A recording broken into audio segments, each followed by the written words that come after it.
Hello बच्चों, आप सभी का एक बार फिर से स्वागत है हमारे channel easy way to study में। बच्चों, आज हम आपके लिए लेके आए कक्षा 7वीं की सामाजिक विज्ञान विषय की कार्यपत्रक नंबर 10। बच्चों, जैसे कि आप सभी जानते हैं, सबसे पहले यहाँ पे हमें अपना नाम लिखना होता है और अगले फील्ड में हमें अपने कक्षा अध्यापक का नाम लिखना होता है। चलिए देखते हैं अपनी वर्कशीट। आज की हमारी वर्कशीट का टाइटल है बच्चों, दिल्ली सल्तनत का विस्तार, गैरिसन शहर से साम्राज्य तक।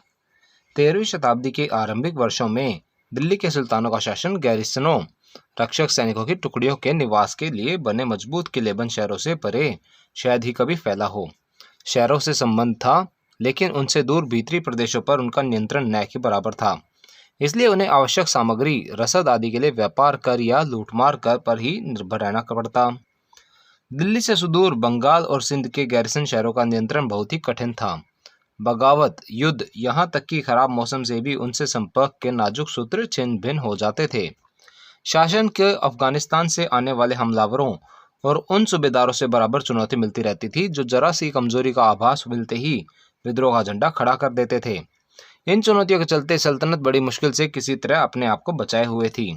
सल्तनत का संस्थापन गयासुद्दीन बलबन के शासनकाल में हुआ और इसका विस्तार अलाउद्दीन खिलजी और मोहम्मद तुगलक के राज्यकाल में हुआ। विस्तार के अभियान दो तरह के थे। हाँ बच्चों, दो तरह कौन से अभियान थे? सल्तनत की भीतरी सीमा यानी गैरिसन शहरों के भीतरी क्षेत्र, इनमें पहला विस्तार। सल्तनत की भीतरी सीमाओं में जो अभियान चले, उनका लक्ष्य था गैरिसन शहरों की पृष्ठभूमि में स्थित भीतरी क्षेत्रों की स्थिति को मजबूत करना। गंगा यमुना के दोआबा से जंगलों को साफ कर दिया गया और शिकारी संग्राहकों तथा चरवाहों को उनके प्रायवास से खदेड़ दिया गया। वह जमीन किसानों को दे दी गई और कृषि कार्य को प्रोत्साहन कर दिया गया। व्यापार मार्गों की सुरक्षा और क्षेत्रीय व्यापार की उन्नति की खातिर नए किले, गैरिसन शहर और शहर बनाए बसाए गए। अब बच्चों, दूसरा तरीका कौन सा था? दूसरा तरीका था सल्तनत की बाहरी सीमा की ओर गैरिसन शहरों के भीतरी क्षेत्रों से परे के क्षेत्र। अलाउद्दीन खिलजी के शासनकाल में दक्षिण भारत को लक्ष्य करके सैनिक अभियान शुरू हुए और ये अभियान मोहम्मद तुगलक के समय में अपनी चरम सीमा पर पहुंचे। इन अभियानों में सल्तनत की सेनाओं ने हाथी, घोड़े, गुलाम और मूल्यवान धातु अपने कब्जे में ले ली थी। मोहम्मद तुगलक के राज्यकाल के अंत तक इस उपमहाद्वीप का एक विशाल क्षेत्र इसके युद्ध अभियान के अंतर्गत आ चुका था। दिल्ली सल्तनत की सेनाओं ने शत्रुओं की सेनाओं को परास्त किया और शहरों पर कब्जा किया। इसके सूबेदार और प्रशासक मुकदमे में फैसला सुनाते थे और साथ ही किसानों से कर वसूल करते थे। इसके बाद बच्चों में बताया गया भीतरी प्रदेश। भीतरी प्रदेश क्या थे? किसी शहर या बंदरगाह के आसपास के क्षेत्र के इलाके जो शहर के लिए वस्तुओं और सेवाओं की आपूर्ति करते। और गैरिसन शहर कौन से हैं बच्चों? गैरिसन शहर वे थे किलेबंद बसाव जहां सैनिक रहते।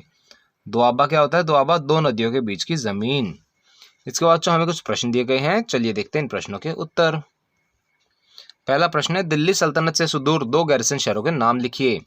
तो बच्चों, दिल्ली सल्तनत से सुदूर दो गैरिसन शहरों के नाम है सीरी और कुहाना। अगला प्रश्न है, किसके शासन के दौरान सल्तनत का सबसे अधिक विस्तार हुआ? तो इसके उत्तर आप लिख सकते हैं मोहम्मद तुगलक।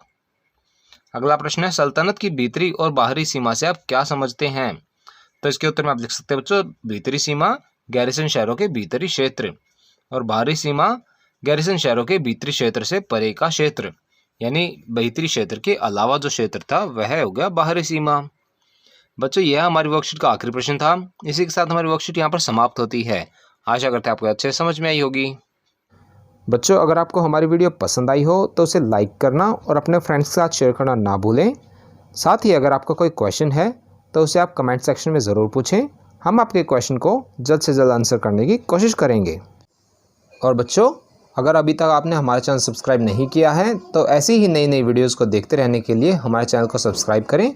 साथ ही बेल आइकन बटन ज़रूर दबाएं, जिससे हमारी कोई भी नई वीडियो आते ही आपको तुरंत नोटिफिकेशन मिल जाए। Thank you.